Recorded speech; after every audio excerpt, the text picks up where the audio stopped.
Hello বন্ধুরা, নমস্কার। আশা করছি সবাই ভালো আছো, আমিও ভালো আছি।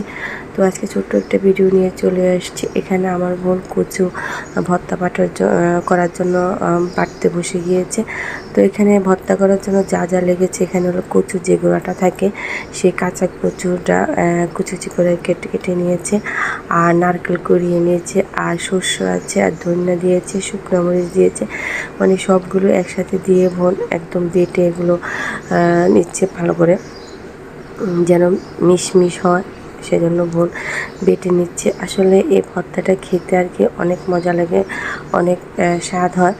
আর যদি হয় সাথে গরম গরম ভাত, তার তো আর কোনো কথাই নেই। তো আমাদের এটা একদম একটা পছন্দের খাবার। এটা ভর্তাটা ভীষণই ভালো লাগে। আর ভর্তাটা একদম মিশমিশ করে ভাতটা একটু মানে আলাদা, মানে কেমন আস্তে আস্তে থাকলে ভালো লাগে না, একদম মিশ হয়ে গেলে খেতে একদম টেস্টি লাগে, অনেক মজা লাগে। মানে এই খাবারটা আমাদের বড়দের পছন্দ, ছোটরা একদমই খেতে চায় না এগুলো।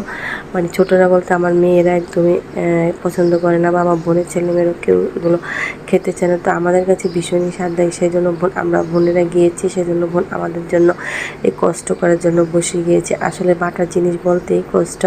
যাই হোক, বোন বাটা হয়ে গেছে, এখন আমরা অলরেডি খেতে বসে গেছি। সাথে কিন্তু একদম গরম গরম ভাত খাচ্ছি। আসলে সত্যি অসাধারণ হয়েছে, হেভি মজা হয়েছে। টাটা।